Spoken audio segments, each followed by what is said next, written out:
Happy Friday, guys.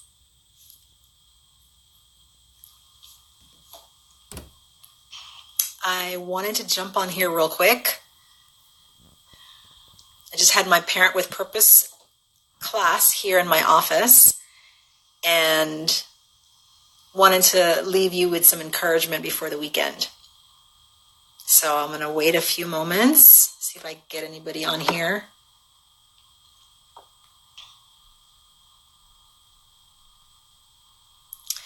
So as we go into the weekend, I hope you all have checked out the Happily Family Conference. If you pre-registered, it's all there for you for free.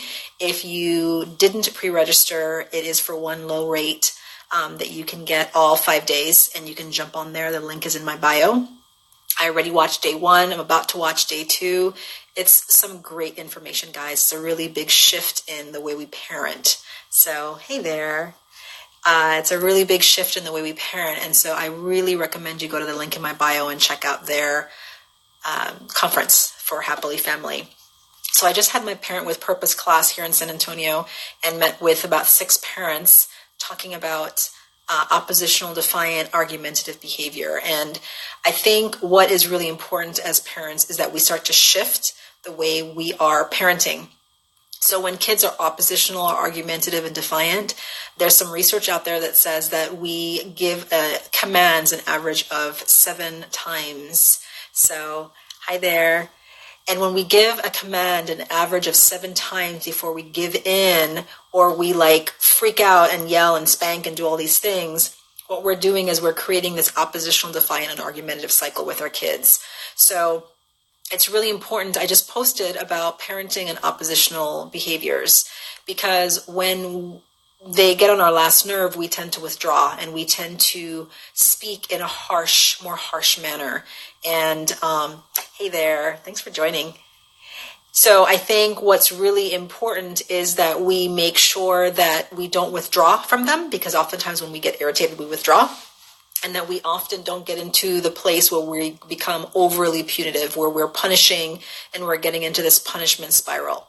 So it's hard to get out of that cycle. But I think the biggest advice I could give parents when you have kids who are very oppositional and defiant is to make sure that you start changing your mindset first and really viewing your child differently, not seeing them as someone who's trying to irritate and annoy you, and someone who's always going to be argumentative, although that has been what has happened. The thing is that when your child behaves that way, they tend to elicit that same reaction in you. So it's important that you change your mindset and start to change your focus and the way you respond to your child.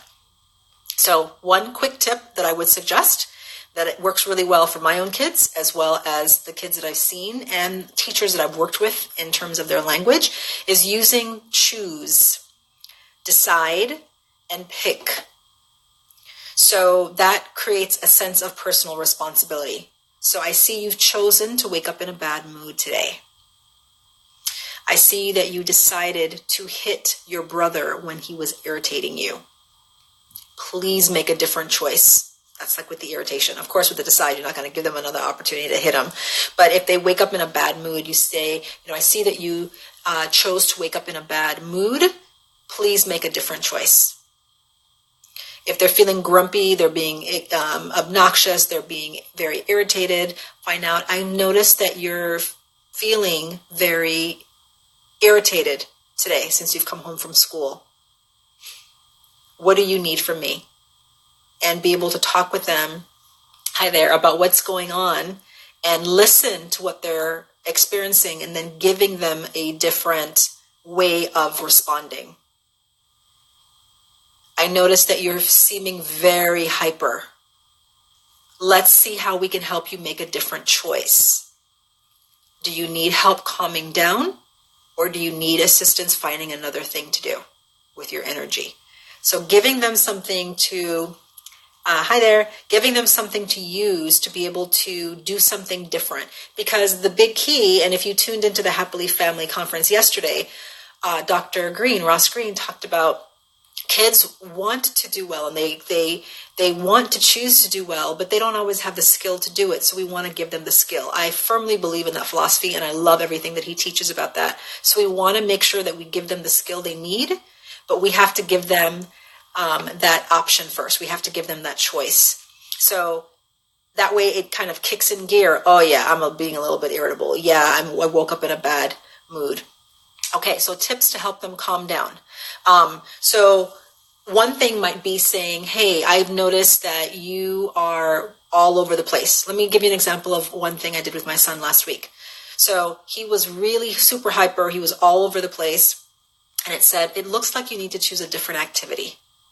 You're very hyper. Seems like you need to make a different choice. He was trying, but he could not do it. He wasn't doing it very successfully.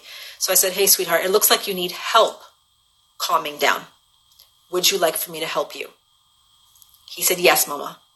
And I said, what do you think would help you calm down? So he says, my weighted blanket and cuddling with you. So I listened to what he needed, and I spoke in a calm voice because I was highly irritated. So I tried my best to say, okay, it's not about me. He needs help. He is lacking the skill in calming down.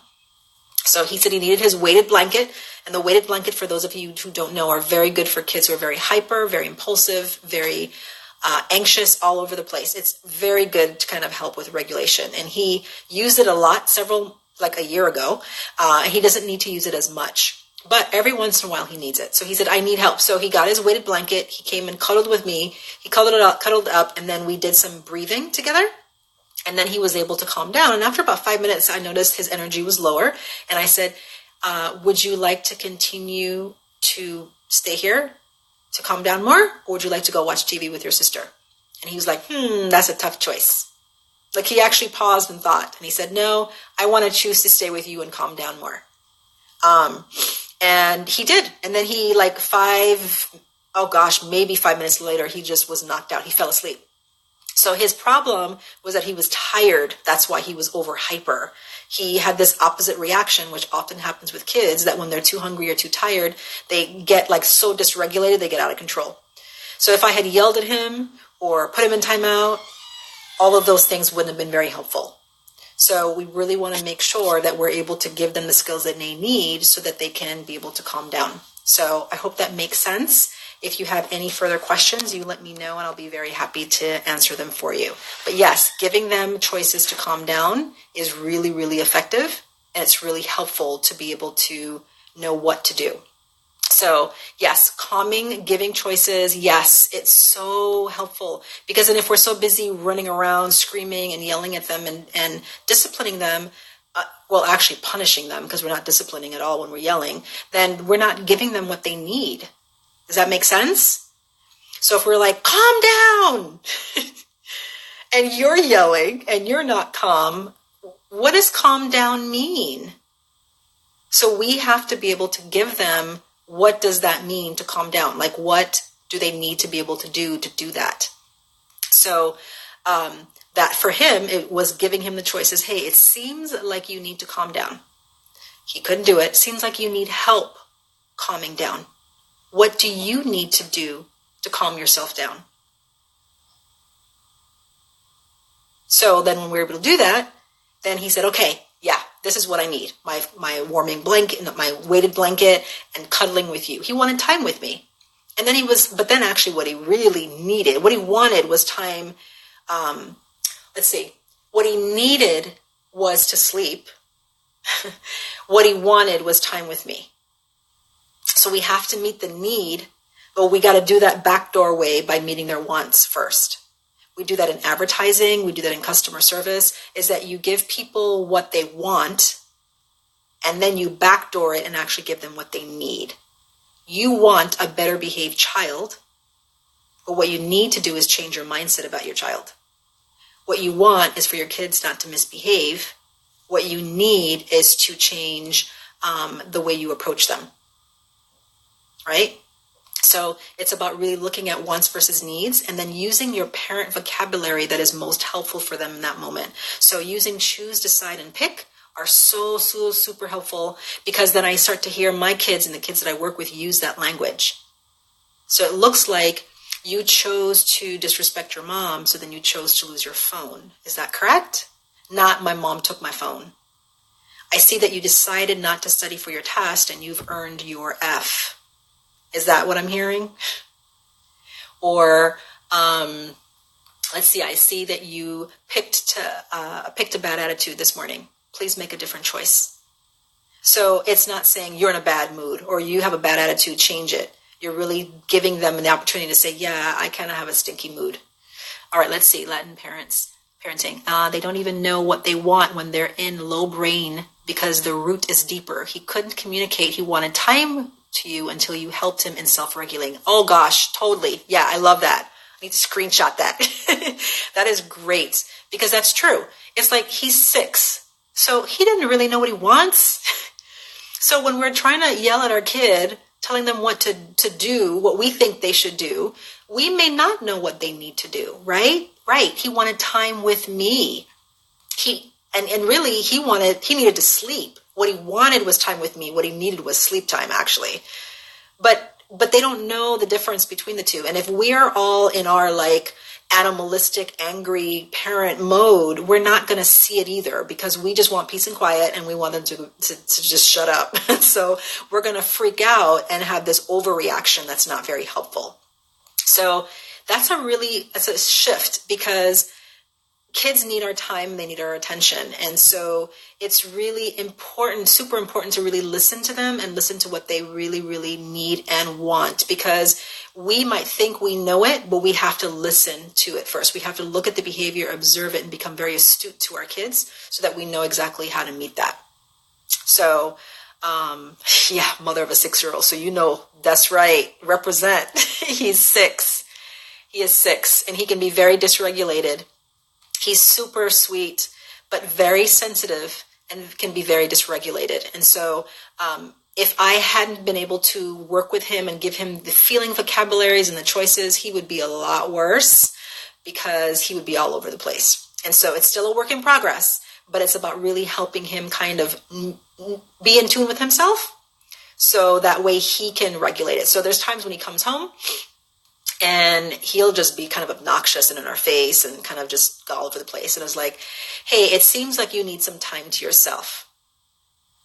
And he's like, yeah. I'm like, so what do you feel like you need to do? Maybe I should go to my room. That might be a good idea. And then he'll go to his room. So instead of it being a punishment, hey, go to your room, you're in timeout. Then it's more of, hey, you're kind of being obnoxious, you're being up in our face, and you're being really impulsive and rude right now. It seems like you might need some time to yourself. So then what he'll do is he'll go to his room, and sometimes he'll just go fall asleep. Sleep and tired is a big trigger for him, and hunger. So he'll go to his room and sometimes take a nap, or he'll play by himself for a while. Yes, I can save this to my highlights. Definitely. I'll do that. Thanks for the suggestion. And so, for him, that's really something that he needs to be able to do. So he's been able to regulate himself where he'll say, hey, I need to play by myself for a while. Or if he seems to be getting on his sister's nerve, he will then take the time to go away. Sometimes he needs to be reminded to do that. Sometimes she reminds him. She's 8. Other times we'll remind him to do that as well. So that instead of it being this big discipline and punishment, it more becomes, hey, it's more of a self-regulation thing. So that, hey, when you notice that people are becoming irritated, when you notice that you're kind of all over the place, that you can't sit still, maybe that means you need some alone time, or maybe that means you need to change your activity. So then he'll say, hey, can I play a game with you, mama? Or he'll play Legos with his sister. So something that instead of running around wrestling, maybe I need a more quiet activity. So it doesn't always mean going off by yourself, because I don't want him to always learn that when you're like amped up, you have to be by yourself. Maybe it's just changing your activity. We model that break taking. It sounds like you need some space, a break, because I've needed space. Exactly. Because they know that I need a break. They know they really recognize that I like my alone time as well, and I like my time to myself. They know not to bother me in the bathroom, in the shower, when I'm resting, when I'm taking my time, that I spend time with you, I spend time with daddy, and I also spend time by myself. And they respect that most of the time. And they've learned that for themselves too. So that as I need to regulate, they need to do that too. If I feel, I've been stuck in traffic, or I feel like I've had a rough day, or it's been long, or I'm tired, or I'm not feeling well, I express that. Say, hey, you know what? I've been stuck in traffic for a whole hour and I'm exhausted. So I need about 30 minutes to myself, and then I'll catch up with you guys. And they're like, okay, mama. So that way it's modeling to them what it is that I need. So I think that those are things that are important to model to our kids so that we're not just coming home mad, complaining about traffic and just like, y'all need to leave me alone. So then you're not really modeling the right thing. You're not telling them what it is that you need. You're just doing it out of anger when really you're just tired. So, hey guys, I'm really tired because I've been stuck in traffic for an hour. I'm going to need some time to myself. Can we catch up in about 30 minutes? Okay. So that way, instead of just being angry mom coming home, you're tired mom who needs some time to yourself. Okay. So, I don't do this right every time, guys. I know what I'm supposed to do. And my husband sometimes keeps me in check. Sometimes I keep him in check. Sometimes my kids keep me in check. So I know what I'm supposed to do. I don't always do it, but the goal is to not be perfect, but it's to be the most effective that you can be. And when I do mess up, then I make sure I own up to it and let them know that, hey, I'm sorry for yelling at you. Hey, I'm sorry for not giving you the time that you needed to listen to you. I was just really exhausted and I should have paid more attention or whatever it is. So that way, again, you're always modeling all the time. We're always teaching and we're always modeling all the time. So any questions, any comments about that? Yes, here. That's the truth. Parenting is so rewarding and so freaking tough. But it's so rewarding when you get it. And so rewarding when you can make that connection with your kiddo. So, you guys have any comments or questions? So, I just finished my Parent with Purpose class. If you were in the San Antonio area, please join up. This is good information. I really want to support parents. I had a parent give me feedback today. Let me read what she said. She says, "You've given me hope. I didn't know what else to do." And I love that because she's just said she's a 9-year-old daughter and she just didn't know what else to do. And so I want to be able to provide the hope that you guys need and the assessment or the education because it's really important. So again, there is a link in my bio for Happily Family Conference. You can still join up now. There is a fee to join now, but you can get all 5 days for that information. And also, I will start, my plan is in January of 2019 to start offering more parent classes by webinar so that it can be not just in San Antonio, but throughout. Okay, let's see. Sometimes it's hard for us as parents not to expect them to forgive or to realize that it's not the point of apologizing. We don't want to put the burden on them of making us feel better. Yeah, that is hard.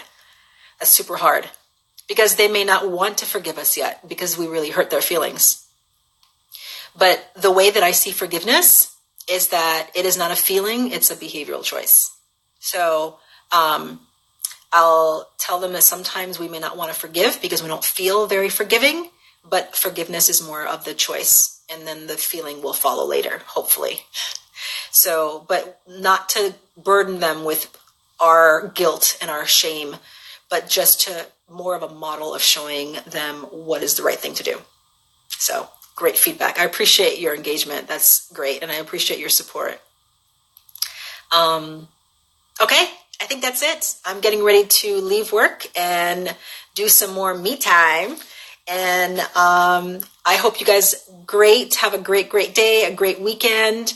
And we have I'll be dropping a video later on today on here on Instagram, kind of a promo for our newsletter for next week that Ashley wrote for us. And next week we'll be talking about oppositional defiant disorder in our newsletter that's coming out on. And if you are not subscribed, please go to the website at anewdaysa.com so you can be the first to receive it every first and third Wednesday. And again, check out all the new things that we have coming up for you guys. All right. Thanks so much for tuning in. I really appreciate all of your support and your comments and everything. Thank you too. Oh, thank you. I appreciate that. Latin parenting. I really appreciate that. And thank you guys. And then again, send me any questions that you have and you can DM me as well. All right. Bye.